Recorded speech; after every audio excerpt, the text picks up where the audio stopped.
Hello and welcome to your Astro Tarot forecast for the week of January 20th through the 26th. If you're not familiar, I'm Michelle Shea Walker, and this is your glass half full perspective on the week ahead. If you're a paid subscriber or if you tipped your reader this week, you can stick around until the end to see if you won the personal reading drawing. I want us all to take a deep breath right here at the start of the reading. Because while I'm recording this just after the new moon on Sunday, you're likely listening to this either Sunday night or Monday during the day when we're about to enter a bit of a traffic jam astrologically. There is so much going on in the sky from Monday, particularly evening, into Tuesday morning. There's about a 12-hour period from 10 p.m. Central Standard Time on Monday to 10 a.m. on Saturday, where we have like 9 or 10 planetary movements happening.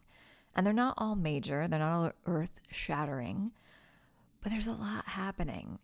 And even as I speak in this Sunday new moon energy, we've already begun a bit of a traffic jam after that new moon. There was quite a bit of astrology on Sunday evening.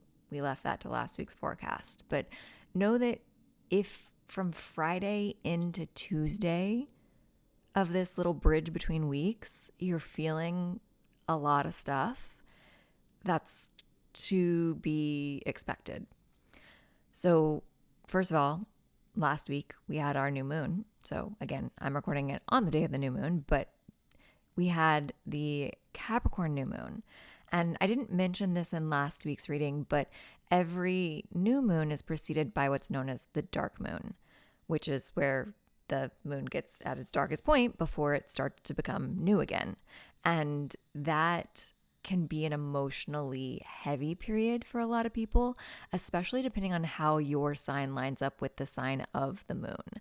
So if you are a cardinal sign, Cancer, Capricorn, Libra, or somebody give me the other one. What's opposite Libra? Opposite Libra would be Taurus. Aries. Aries, Cancer, Capricorn, or Libra. Those are the cardinal signs. And because the moon fell in a cardinal sign, you might have found that the effects of this new moon were hitting you a little stronger, and especially the dark moon prior to it. So that can feel like a lot of emotions. It can feel like a lot of anxiety. It can feel like a lot of stress. There's just a lot of pressure building when we're in the dark moon time period. So if you felt that on Saturday into Sunday of last week, know that you probably felt a little bit of a reprieve when the actual new moon occurred, but then we're going to jump into this astrological traffic jam. And so I want us to start this week being really mindful of our nervous system and of our physical body's health and well-being. It's definitely a time period that we want to make sure that we are taking care of ourselves from the inside out and giving ourselves the time to decompress. You know, it's a couple day period. You can put some things on pause. You can take care of yourself a little bit better. I do have a cat that is being very anxious all the way around me right now as I record this. So if you hear her little chirps and meows, maybe take that as a sign to listen up extra special. So I'm actually going to start doing something new with this recording. In addition to offering paid subscribers the weekly personal reading drawing at the end of these forecasts, I'm also going to loop in their energy each week for a Sunday distance Reiki treat. If you have been around for a while, and especially if you followed me on Instagram from like 2019, 2020 on, you probably are remembering or familiar with my distance Reiki Sunday offering that I used to do. And it was something that I would just put out every week and say, hey, if you want some distance Reiki, hit a like button and I'll put you on my list and I'll send it your way. And in order to kind of tap further into the energy each week, I'm going to start sending distance Reiki. So if you want to be a part, I mean, we're all part of a collective. So what I say based on the energy read that I get each week is going to resonate bits and pieces for everyone. But if you want to be a part of what's kind of my data gathering period for the weekly forecast reading of the energy, you can either, easiest way to do it, become a paid subscriber, because I just sat down prior to this recording and sent all those paid subscribers a little bit of distance Reiki to kind of feel into how everyone in that pool was doing and use them as sort of a sample group of the general collective. But I'm also gathering data throughout the week prior to the reading and feeling into everyone's energy in my yoga classes and in my client work. So if you're in the Chicago area, you can pop into one of my yoga classes at the Collective Yoga Co-op. I don't often do a plug for them, but I do teach there regularly on Tuesdays and Wednesdays on the schedule. So if you want to come join me for those classes, please feel free. And I give Reiki in almost every Shavasana. There's occasionally times that I'm feeling a little under the weather, a little off, and I opt out of giving hands-on Reiki and send distance Reiki instead. But the point is, my student base is also how I'm tapping into the energy, because I'm sending out so much energy to anyone who attends my classes from week to week. So I get to the end of the week and I kind of just check in and ask myself, how has my energy been feeling this week? And because I'm an empath and I'm interacting with people throughout the week, I'm also reading into the collective energy with that. And so that's how I'm going to sort of develop these energetic readings moving forward. So now we'll start these Astro Tarot forecasts with energy read, followed by the astrology and tarot, followed by the personal reading drawing. Another way to be a part of the pool of energy that I'm reading into from week to week is to book a session with me. And I actually highly recommend something like that on a week like this week, where we are having our nervous system challenged, especially if you're feeling a little off in your body. The body sessions that I offer, which is Reiki, either long distance or in person, was really valuable for that. Just a little note that, if you've never had a reading with me, or if you've never used the coupon code first time, 1STTIME, that is a code that you can use when you book your reading to get 50% off.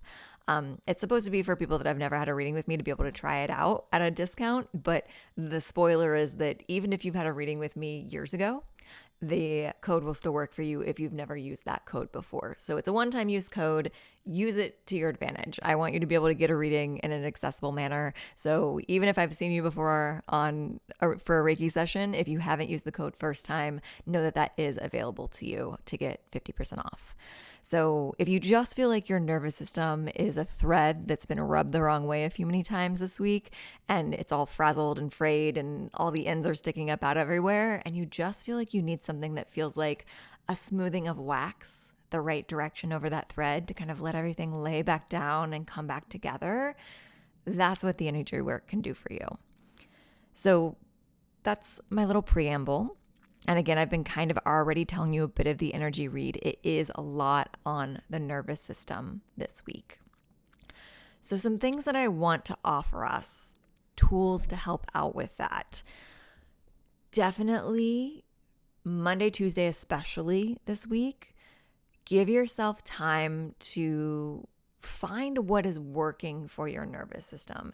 And I say that very intentionally because it's not necessarily what you habitually reach for to calm your nerves. So, a really, very evident example of this is if you normally calm your nerves by having a drink at the end of your workday, maybe think twice and kind of play around with if there's other things that are going to help calm your nervous system.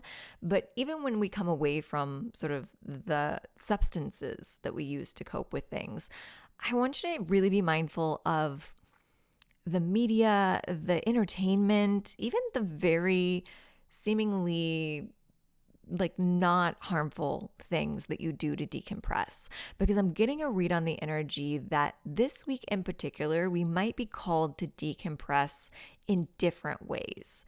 Our systems are calling out for a change, but a change that helps us calm more. So, for instance, if you're the type of person that likes to always have some sort of sound on in the background and you feel like that's what makes you feel relaxed, to have some music on when you're around your home or have headphones on when you're out and about around the city, I say city because I'm in the city, wherever you are, wherever you're commuting around, just try for 10 minutes this week to have some silence and see how that feels to your nervous system. Likewise, if you're the type of person that doesn't often have, sound on in the background, see what happens if you put on some, binaural beats or some crystal bowl sounds in the background or a meditation mantra, and see if that shifts the way that your nervous system is feeling.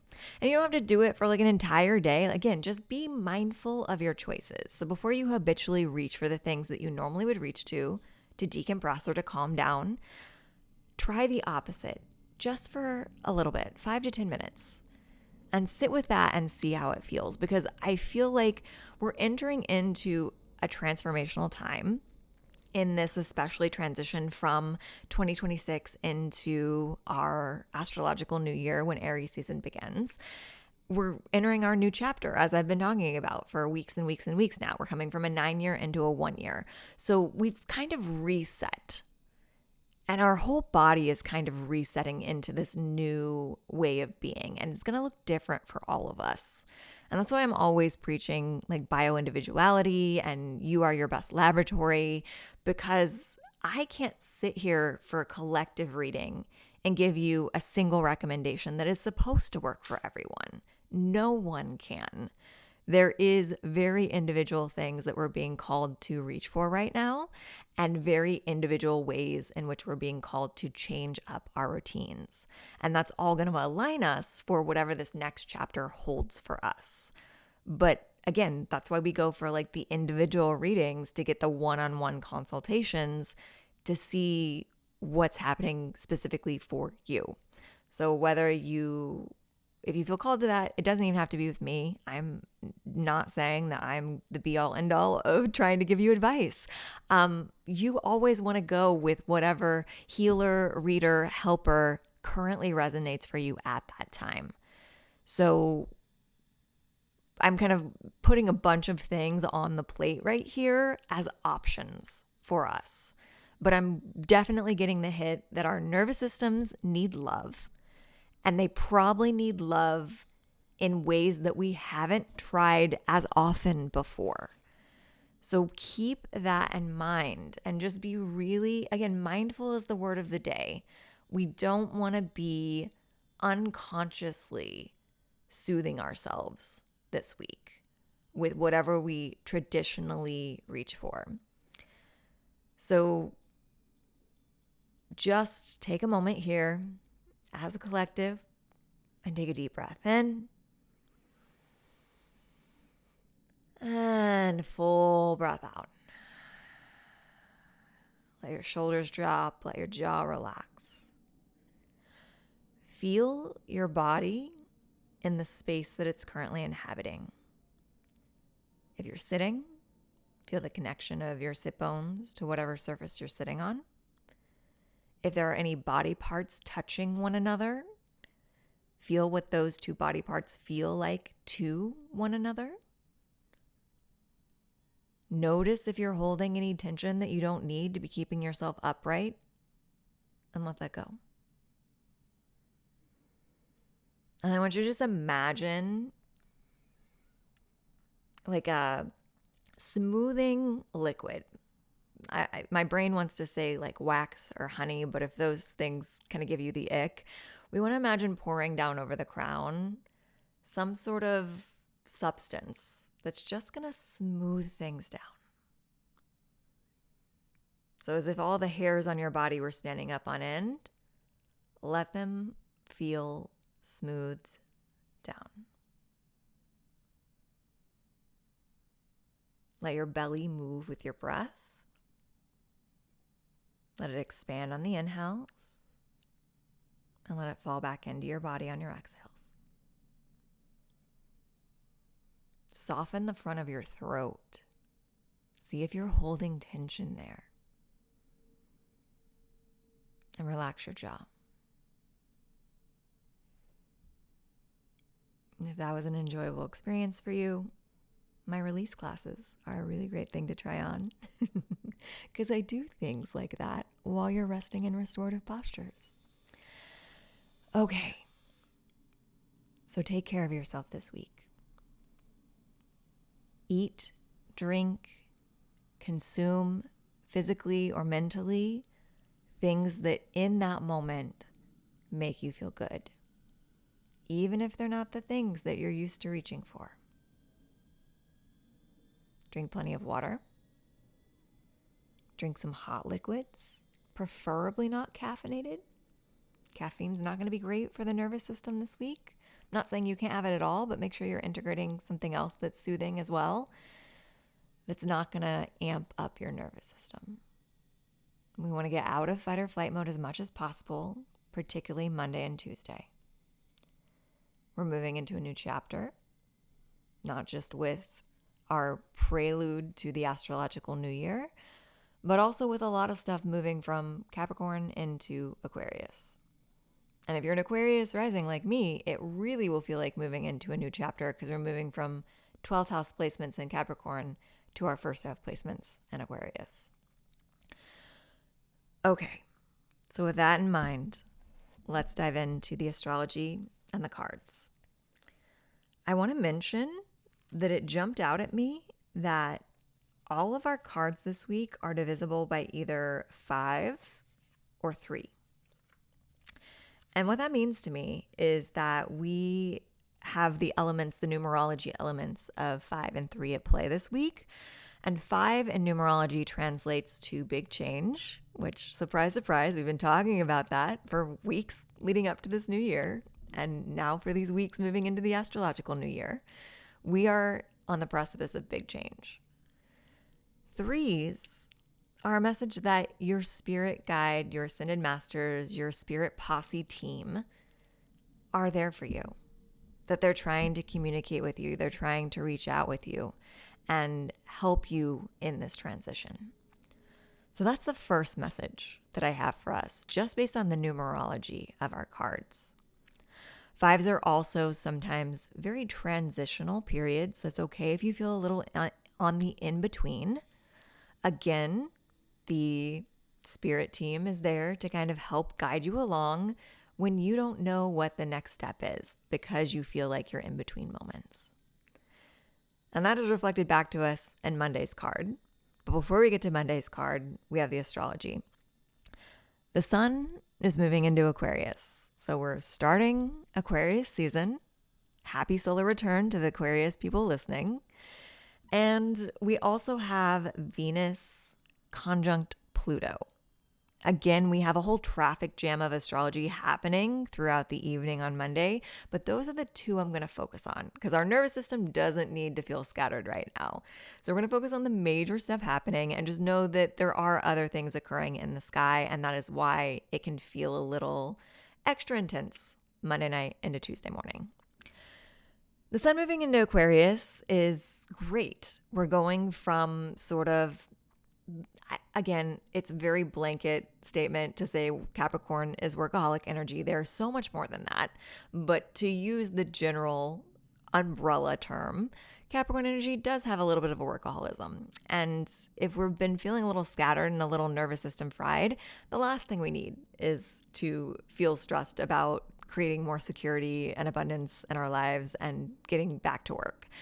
So Sun in Aquarius is kind of a welcome reprieve from that, in that we're focusing a little less on the work and security aspects of life and a little bit more on sort of like the big picture humanity elements. But I want to remind you, as always, that your micro affects the macro. So while Aquarius can get very into thinking of humanity as a whole rather than the individuals, if we can think of ourselves as the starting point for the shifts that we want to see in humanity as a whole, it's a much more manageable task to shift the energy in ourselves that we want to see in the outside world. So that's Sun into Aquarius energy. And again, that's the whole month of Aquarius season. You might find that you do have a tendency to think your emotions more than you feel your emotions with the Sun in Aquarius. Not always a bad thing. Sometimes we do need to think our emotions. So you know yourself better than I can read the entire collective right now. So if you know that you have a tendency to think your emotions, be wary of doing that too much. If you know that you have a lot of water like I do and you have nothing but feels and very few thoughts, It's sometimes good to think your emotions rather than feel them. The Venus conjunct Pluto, which is happening in Capricorn, I believe. Let me double check my notes. No, Venus and Pluto are in Aquarius. So Venus conjunct Pluto in Aquarius. Yeah, because I know Pluto's in Aquarius. That should have been a no-brainer. Anyway, Venus and Pluto in Aquarius is our sign of love and beauty and abundance and aesthetic and creativity, lining up directly with the planet of global generational change and transformation, which has been in Aquarius for a while. We made that transition into sort of the generation of the Aquarius timeline. So art and beauty and even our relationships can be really powerful in creating ripple effects and shifts in the world. And that's kind of the message of that Venus conjunct Pluto. And especially in Aquarius, because again, Aquarius is about that grand global change, that shift in humanity. So I would encourage you on Monday, softly, because again, we've got a lot of stuff going on, to contemplate how your Venus leanings, whether you lean more towards the artistic expression side of Venus, whether you're leaning more towards the abundance side of Venus, or whether you're leaning more towards the love and relationship side of Venus, the area of Venus that's kind of highlighting the most for you at this time in your life, how does that help to shift the energy of the world? How does your microcosm of creativity, abundance, or love help create a ripple effect? And it can be as simple as perhaps you're in a relationship with a partner who you have a child with, and you, as a person in a relationship, are modeling for that child what relationships should look like. And that causes a ripple effect because that child will grow up and be in relationships themselves, and their relationships will affect the people they're in relationships with. They will be modeled to their friends, to their people that they interact with. So there is a ripple effect, even when we don't necessarily have the conscious outreach of reaching the rest of the world. We are always creating some sort of ripple. If you're an artist, even more so, because art is meant to create thought and shifts and sort of an energy sort of movement, an energy ripple in the people that get to experience your art. So whether that be writing, whether it be songwriting, whether it be painting, whatever your field of creativity is, how are you creating ripples? And that could be as simple as how are you getting your art out into the world? Because if you are an artist and you're creating from a place of alignment and a place in your heart, it is kind of selfish to keep that art to yourself. Because in the age of AI, we don't have a lot of soulful art out in the world. And so if you're creating something from your soul, and you're not at least kind of making an effort to let other people see it, that's kind of a selfish act. So maybe shift your focus to the service that creativity can serve if it gets put in front of other people's eyes, rather than being caught up in your own nerves or your own imposter syndrome or whatever fears you have around putting your art out there. If it's more of an abundance leaning, it could be how we're using the finances to shift the world. How are you voting with your dollar with Venus conjunct Pluto in Aquarius? Your money dictates to the world what you want to see more of. So are you purchasing from companies that you don't really believe in their values? Are you purchasing items that are made of materials that are not going to further the planet in the way that you hope that the world will see? Really align your purchasing power with what you want to see creating change in the world. And it will create a ripple effect. That cause and demand is real, and it may take a while, but every dollar counts. So that's Monday. And the card for Monday, again, is echoing back to that sort of numerology of the 3s and 5s, because we have a 9 of Wands as our card. Again, divisible by 3. But the Nine of Wands is a really deep message of what I said prior, which is that if you're feeling kind of stuck in between things and not quite sure where to go next, your guides are there to help you. The Nine of Wands is if you're walking up a staircase blindfolded and you don't realize how close you are to the top, but your spirit posse does.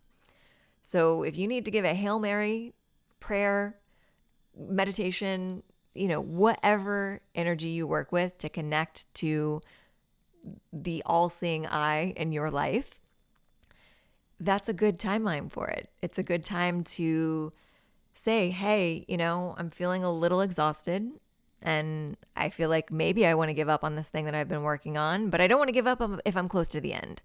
So hand it over to the universe to send you a sign that you're closer to the end than you think you are. And maybe that sign is me right now telling you, because that is what this card is saying. You are closer to the top of the staircase than you realize. So do not give up now. But if you do need reassurance for that, your spirit team is standing in the wings waiting to give you signs, but you do have to ask them for the help, for the signs, for the support to keep moving forward. And that is Monday. Tuesday, we have, again, a little bit of a traffic jam in the morning until like 10 a.m. still happening in the stars.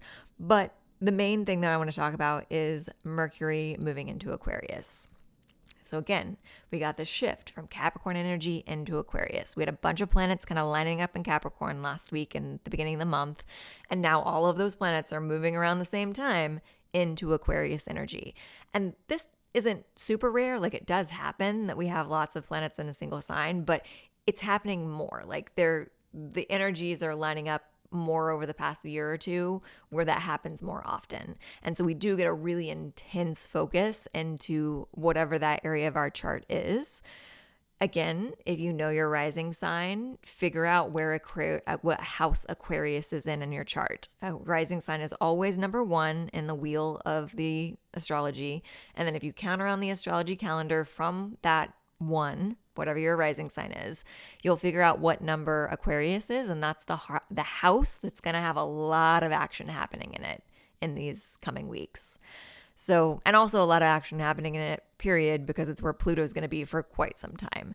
So right now, we're really aligning with the elements of the change that's being created in the global community with Pluto and Aquarius. So with all the inner planets like the Sun and Mercury and Venus being in the same sign as Pluto, our personal astrology is reflecting what's happening in the global astrology. So again, our micro is affecting the macro more than ever when that happens.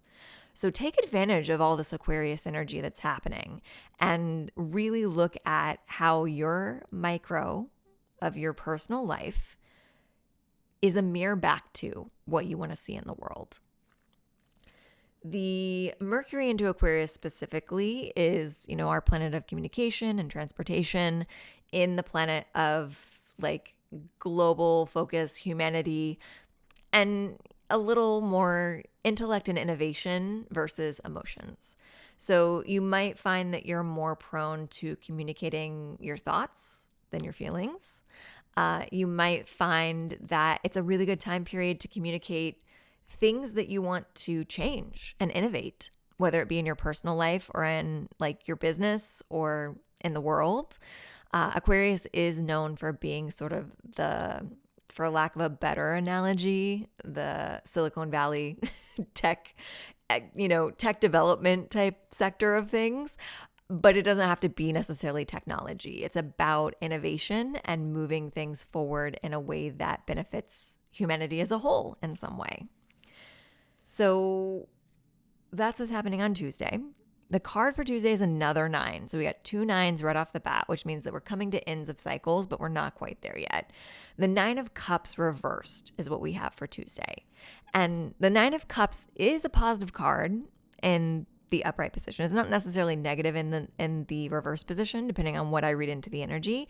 But in the upright position, the 9 of Cups is your wishes are coming true. And like what you have is not too shabby. Like in regards to love and creativity and your intuition and your cozy home life, the 9 of Cups is like you kind of killed it with those wishes. Like your manifestations are on point in regards to the Nine of Cups.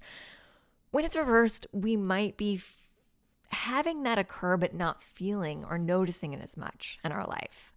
So on Tuesday, I really want you to take stock of your manifestations and of the wishes that have been fulfilled. We could do it in a 6-month cycle because we just did come about through our new moon where we were manifesting with the Capricorn new moon for the next 6 months. So if you want to look back 6 months ago and see what your life looked like and what you didn't have or what you were wishing for and how much of that has come true for you, or just in general, I'm actually getting a hit to talk about very interesting little tangent. I don't know. For those of you who don't know, I'm not really on social media anymore. I dip in to kind of check my messages and kind of dip back out. But I have been dipping in enough this week to see the trend cycle of 2016 nostalgia that's been happening. And it was very bizarre to me. I mean, not bizarre to me because everything's connected. It shouldn't be bizarre to me. But I have been talking for weeks now about my own personal 2016 nostalgia that had nothing to do with what I saw online. It was just kind of reflecting back on the last 10 years over the transition into 2026. 2016 in particular for me was a really special period and very energetically stimulating period in my life with romantic connections, with friendships, with work, like all kinds of stuff was just like clicking along. It wasn't necessarily better, but it was just more active in all areas of my life in 2016. And part of the reason it's not as active now is I've learned to put up some boundaries that needed to be put in place back then. And I've kind of, shut down aspects of my life that were making it more active. So there is a pro to the shift that's happened, but there is a little bit of nostalgia that I personally had already been feeling for some of the connections, the relationships, the interactions that I'd had back then. And I think that this Nine of Cups energy here is reminding us that, one, when we're feeling nostalgic for something, and I say this with so much love because as a Cancer sun sign, I'm always nostalgic for something, whether it be a timeline that I didn't even live or a time in my own life. When we are nostalgic, we are looking at things with a bit of rose-colored glasses, and we're forgetting some of the things that we didn't like about that time period. And so we can apply those same rose-colored glasses to our current life. So I want you to kind of, on Tuesday, I'm giving you permission to romanticize your present existence. Stop being nostalgic and romanticizing the past. Romanticize your present. And that means that you look at the stuff that you look at when you look towards the past. So if you have been feeling nostalgic for 2016, make a list of the qualities and the things that you look back on when you look at 2016. Like for me, it's my friendship connections. It's my inspiration with my work life. It's, the romantic encounters that I was having. And then take those categories and apply them to romanticizing today. Because while it looks different than 2016, if I were to look at my life with the same rose-colored glasses that I look back on the past with, there are plenty of things in 2026 that I can get that same jolt from, that I can get that same pleasure. So get that dopamine rush from today. And yeah, maybe that means that you ignore some of the bad stuff that's going on. That's okay. That's what you're doing when you romanticize the past. So you have permission to do that, to shift the energy of the present. So look for the things that are working. Look for the things that you've manifested. Look at some things with some rose-colored glasses and be sort of like nostalgic for the present moment, if that makes sense. That's what I'm getting for Tuesday. Wednesday, we have a Mercury Cazimi. So we have 2 Cazimis this week. I mentioned earlier in the month that we had a week with 2 Cazimis and we were going to have another one later in the month. We're there. So Mercury Cazimi is when the sun and Mercury directly line up with one another in the same sign. So they're both in Aquarius, and the sun is always magnifying the planet that's lining up with it. So like it's purifying it. It's kind of burning away the energy that we don't like. And it's also magnifying the stuff that we can get done in that area of our life. So Mercury is the planet of communication, transportation, technology. On Wednesday, if there's anything that you have been working on trying to communicate clearly, if there's any technological stuff that you've been wanting to work on, if there's any transportation stuff that you've been hoping would go well, Wednesday is a really good day to get that stuff done, because there's going to be a certain clarity and push forward in the Mercury areas of your life with the sun lining up with it. We have the card happening of the day. We also have the moon moving into Pisces. I know I haven't been talking about a lot of the minor astrology this week, but my Pisces moon just saw that, felt like I'd notice it. Pisces moon is more emotions. So I like that kind of as combination with our more thinking the feelings as opposed to feeling the feelings Aquarius energy, because the moon in Pisces is going to help you feel your feels. So just know that that could also happen. So that's a good balance, but also if you're not ready for it, it might catch you off guard if you've been just like intellectualizing your emotions, because the moon in Pisces is going to be like, we're going to feel those things deep, and we're going to listen to some songs that make us feel those things, and we're going to reminisce about the things that make us feel those things. And, you know, I like to go deep as a Pisces moon. So the other thing that's happening is our card. And Wednesday's card is the Judgment card reversed. So we do have a couple reverse cards this week. And I'm getting a lot of energy that are reversed this week are about just needing a slight shift in perspective. So Judgment is like a resurrection. It's an opportunity for rebirth and redemption in our life. So I feel like because it's reversed, we're having an opportunity for rebirth that we're not necessarily recognizing. So hopefully that Mercury Cazimi is going to like burn some energy off somewhere, that like maybe a communication or an opportunity comes through. Like maybe someone reaches out to you with the freedom to communicate with Mercury Cazimi. But at the very least, it's a good day to reflect upon, like, where are you transforming?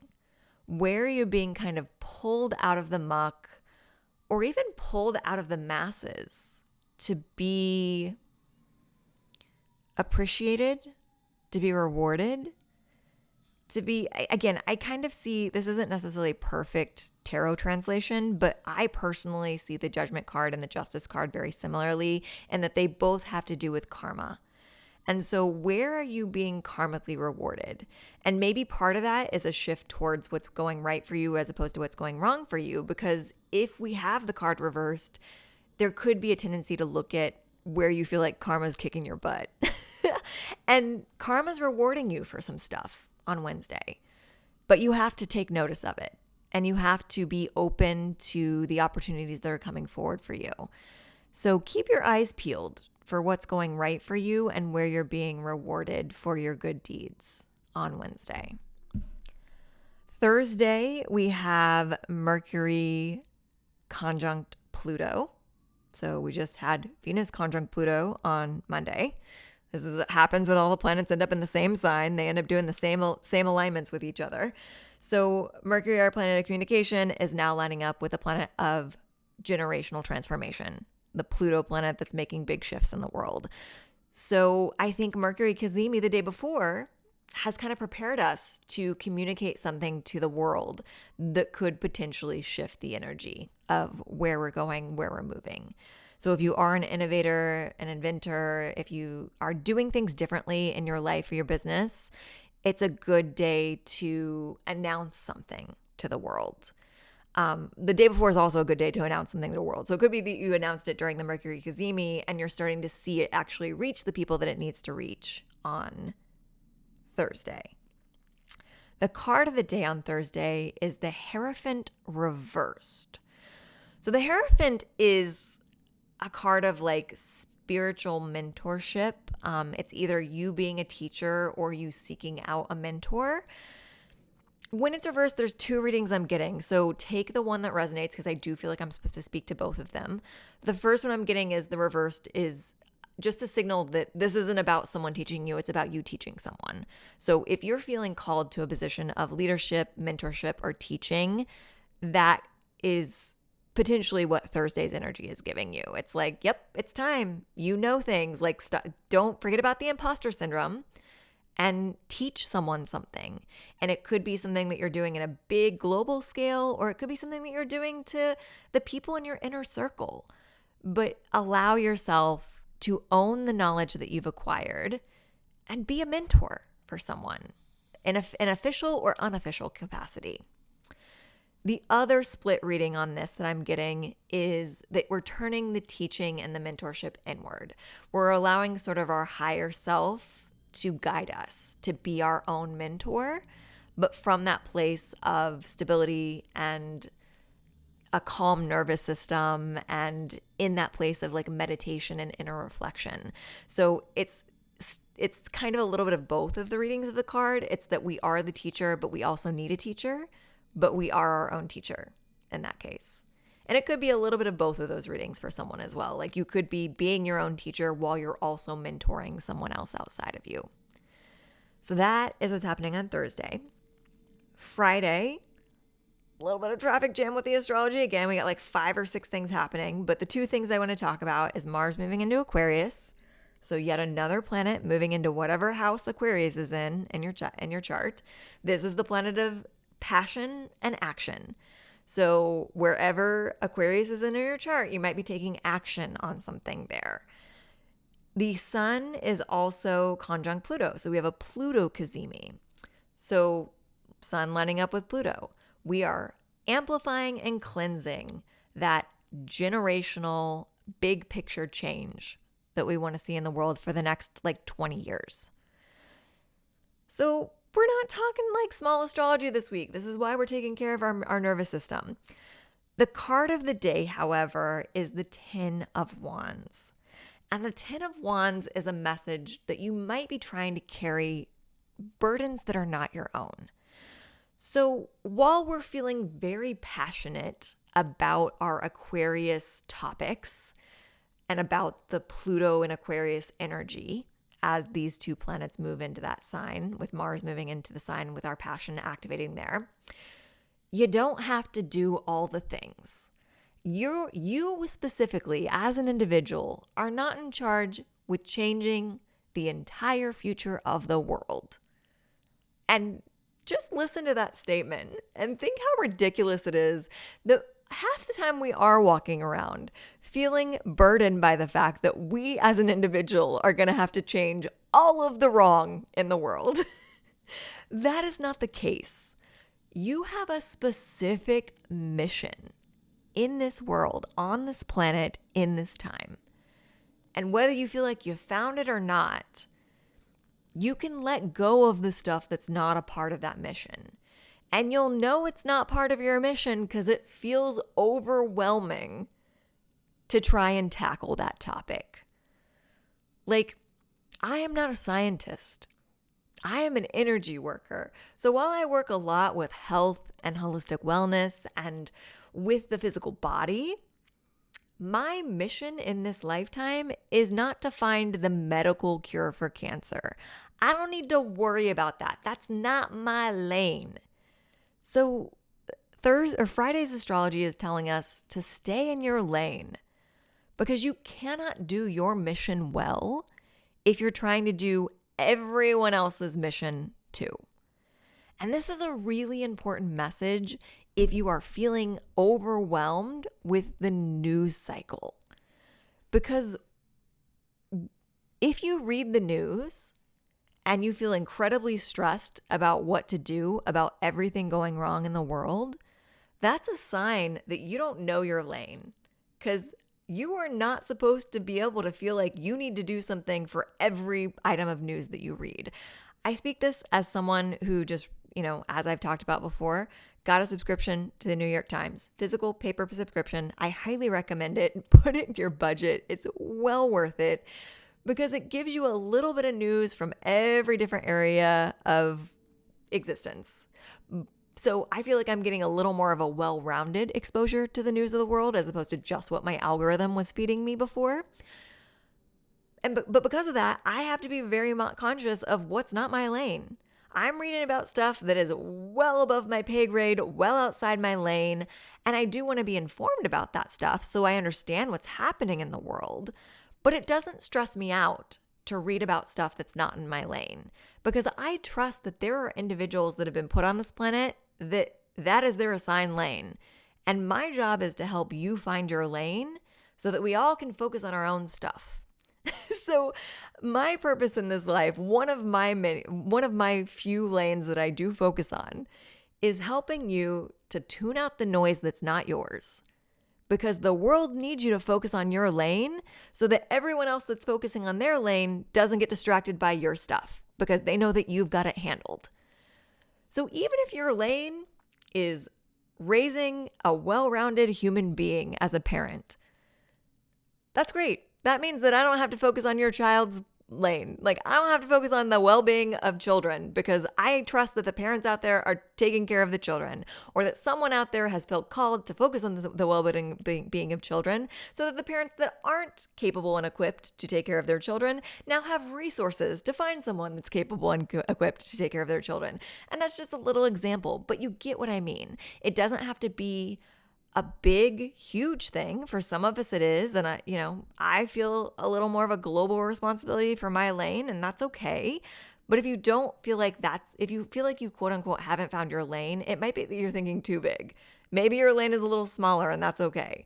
But find your lane and zero in on it. And that's the area that you're creating change. The rest of the world, it's not your business. Trust that someone else has that lane. They got it covered.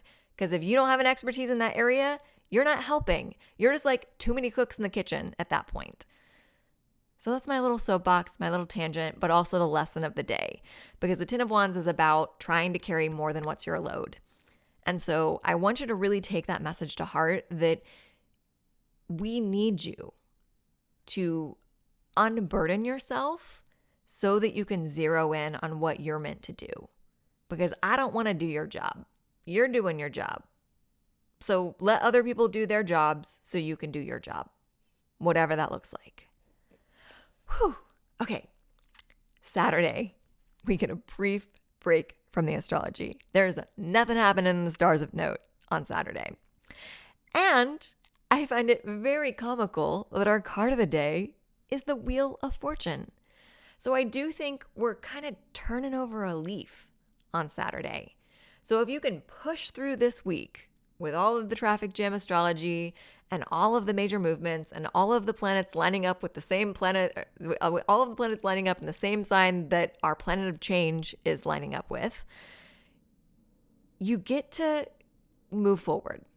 The wheel gets to take another turn on Saturday.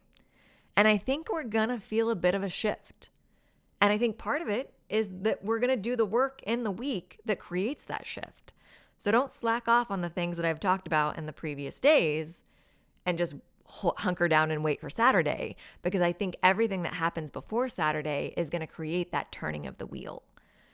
So there's some sort of like scene that I don't know if it's from sort of an 80s movie from my childhood, but I'm getting this feeling of like almost this like medieval looking device of a wheel that's connected to a bunch of other systems.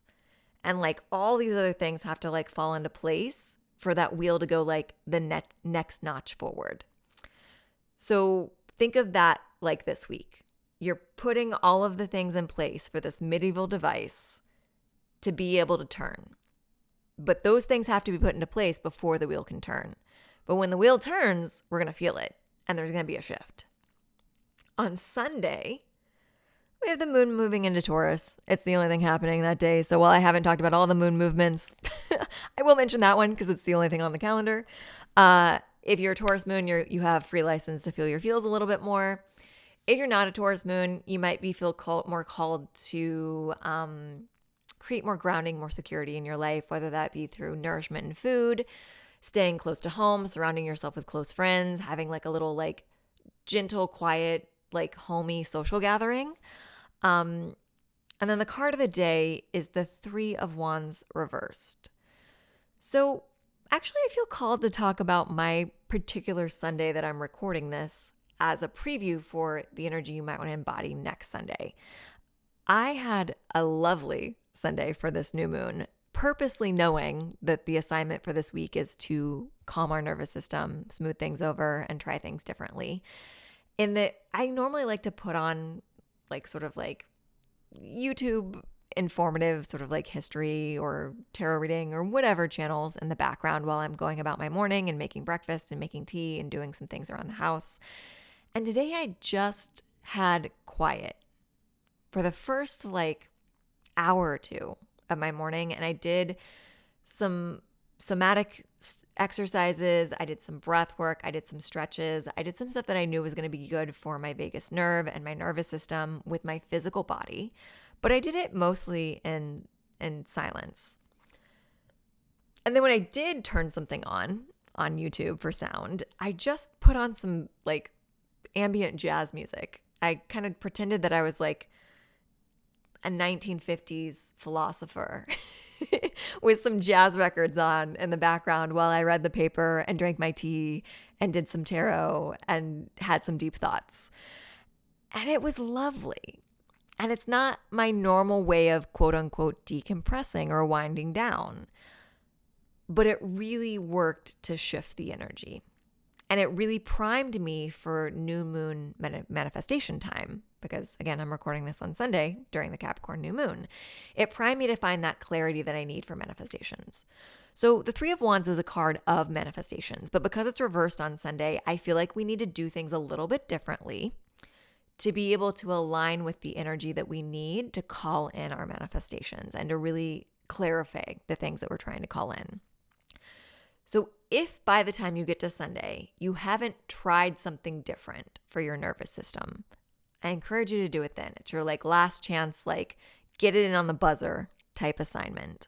Hopefully you've done a little bit in the prior in the week because like I said, we're going to really need it on Monday and Tuesday. So do a little bit of the work Monday, Tuesday, but maybe make this Sunday that's coming up the day that you kind of put it all together.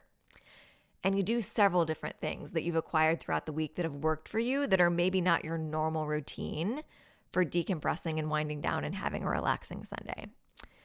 And if you can't have a relaxing Sunday, do something small in your morning or in your day, like a breath work or a mini meditation, or maybe even listening to the start of this podcast again, where I did a little bit of work with you energetically to relax your body.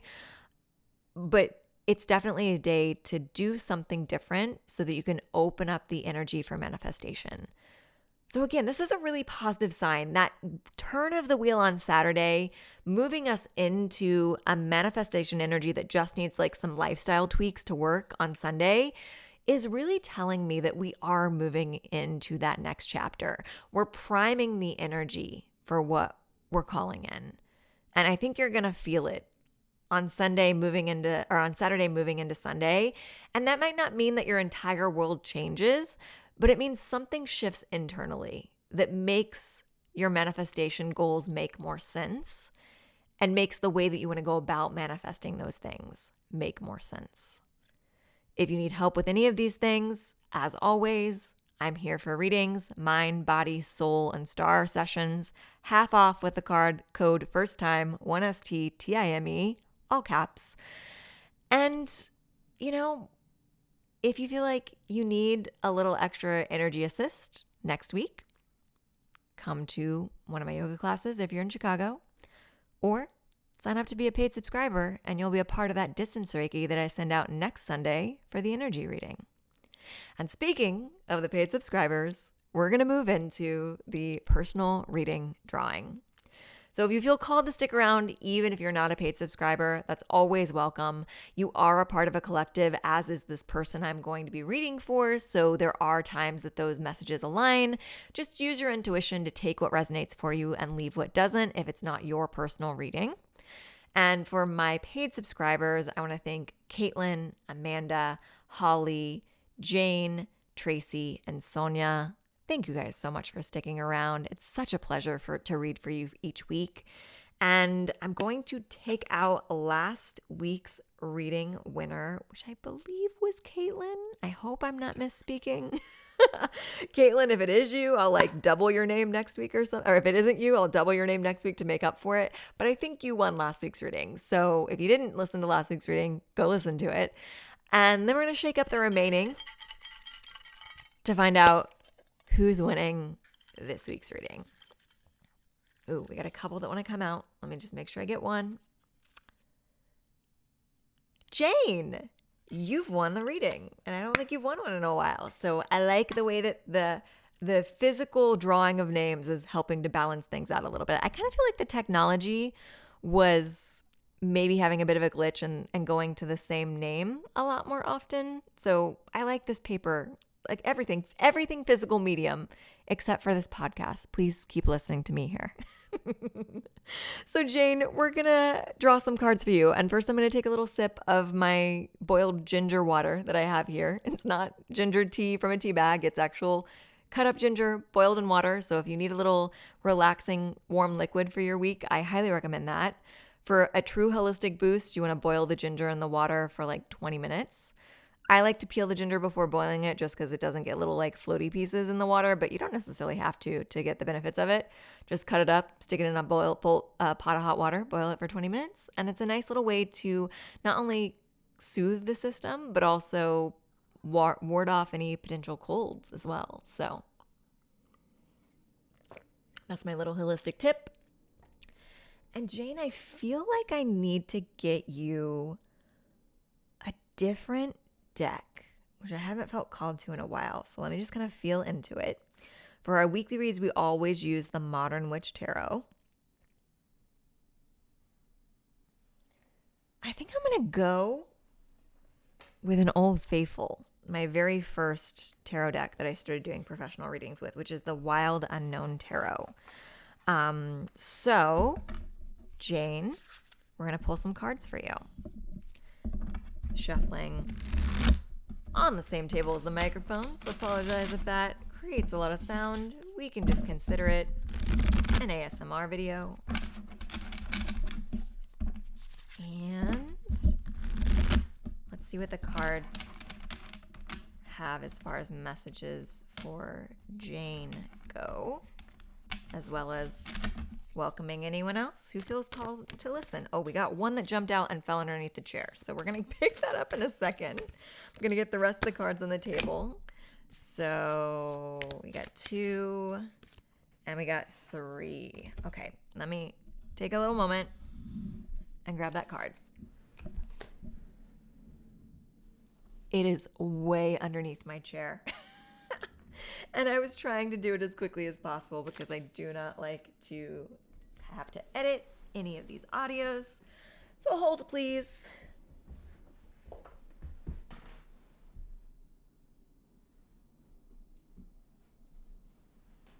Oh my gosh, I can't even find it. I'm going to have to get out of the chair and look underneath it. Found it. It was actually underneath the table that I'm working with, which is why I couldn't find it under the chair. Okay, Jane. Ooh, you got some interesting cards. So I want to take a moment before we dive into these cards, because I see what we're working with here, to remind you of the message at the beginning of the week. Because I'm going to say we're moving from a more pleasant card into some more challenging cards, but I also think that the weekly messages are going to help you deal with those challenges. So let's just kind of take the things as they come. Your recent past card is a very pleasant one. It's the Daughter of Cups, which is a dipping a toe into the areas of cups, which could be creativity, love, or intuition.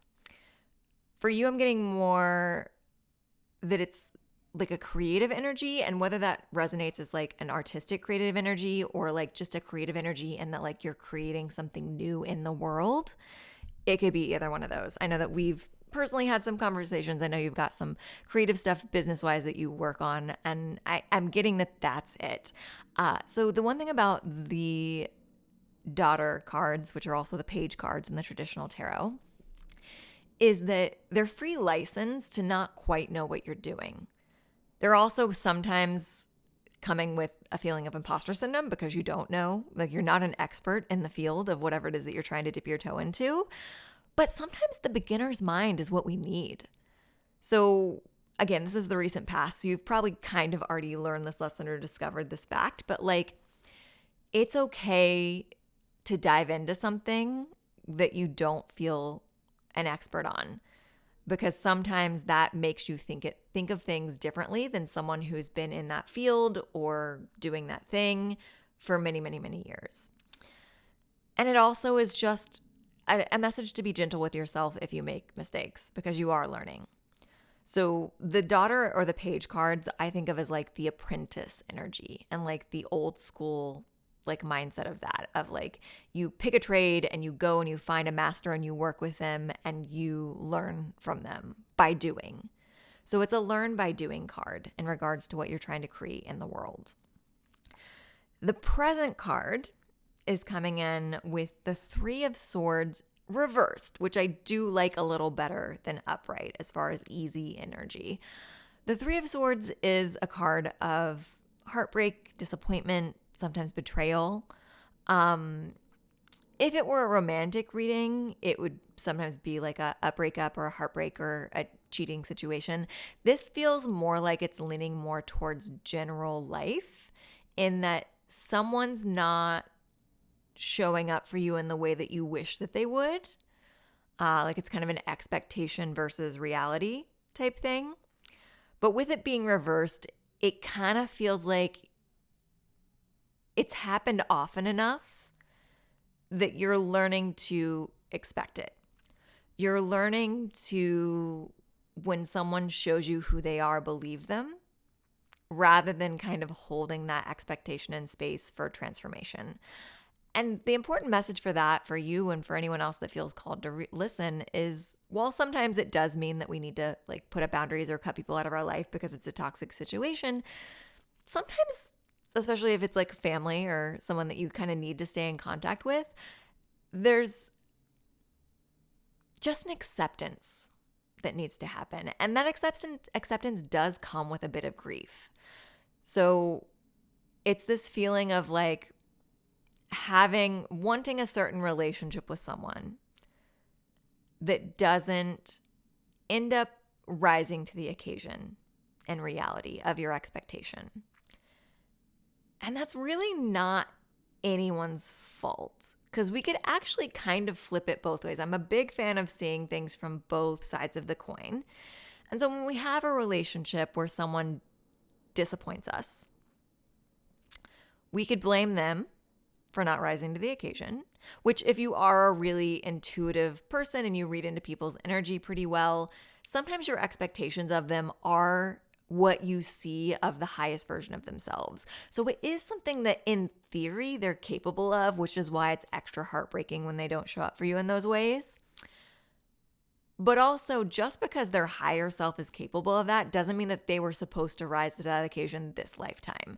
So we could also say that your expectations were too high and that you kind of disappointed yourself by expecting them to rise to the occasion, especially if it's a situation where someone has disappointed you many, many times before. It's that, Albert Einstein, repeating the same behavior, expecting different results. So again, I honor that this card comes with grief, because we're grieving the loss of what we wish was there. But the good news is when you find the acceptance for what is, it starts to sting a little less. And you start to figure out how to place that person in your life a little bit better, rather than holding them up on this higher pedestal that you had for them with the expectations that you wanted them to rise to. So we know where to file people away with this card when we get to the healed part of it. So that's what's currently happening. So again, honor yourself, honor your nervous system, do the things that we did, like talked about this week, to really make sure that you're focusing on your own lane and you're moving things forward and you're not taking on anyone else's burdens and you're releasing those expectations. As we move into the near future, we have another slightly darker energy card. It's the Four of Cups, but it's also reversed. So again, when we get these a little more heavier cards, I kind of like when they're reversed because it means that we're probably moving away from the heavier parts already. And that comes from being a person that, does your own spiritual work and gets in therapy or whatever coping tools that you have, so that when you encounter disappointments, you can kind of course correct and readjust at a quicker pace. So rather than getting stuck in the Four of Cups energy, we can move beyond it pretty quickly. So know that it's not going to be a permanent state, but the Four of Cups is a feeling of discontent and, again, kind of disappointment with what is. And it's kind of a card of looking at the wrong areas of life. So this could be a continued conversation about your present card, the one that was about a relationship that was disappointing you, that we're shifting the energy. And in that case, it's kind of the exact same message of, realigning your expectations and grieving the process of what could have been and accepting what's showing up for you.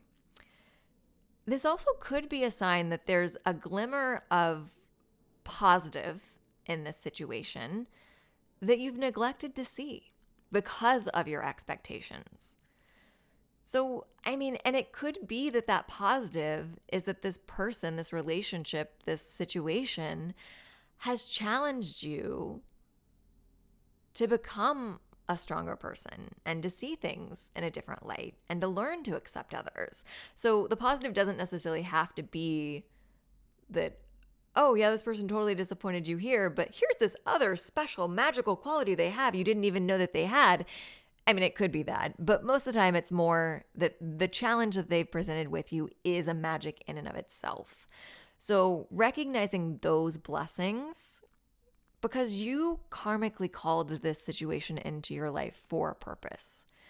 And that purpose is positive at its core. So sometimes rather than focusing on the disappointment of the relationship not rising to the occasion that you wanted it to, you can focus on how positive it is that it created the shifts and the strengths within you that it did. And that's where you find the glimmer of light in a darker situation. That is your reading. So thank you, Jane, for joining. Thank you, anyone who felt called to join for this reading. I hope that it served you well. And for anyone that wants in on the distance Reiki next week or the personal reading drawing, there will be links below to become a paid subscriber or to tip your reader. Thank you for being here. And I am sending you so much love and high vibes for this challenging but transformational week.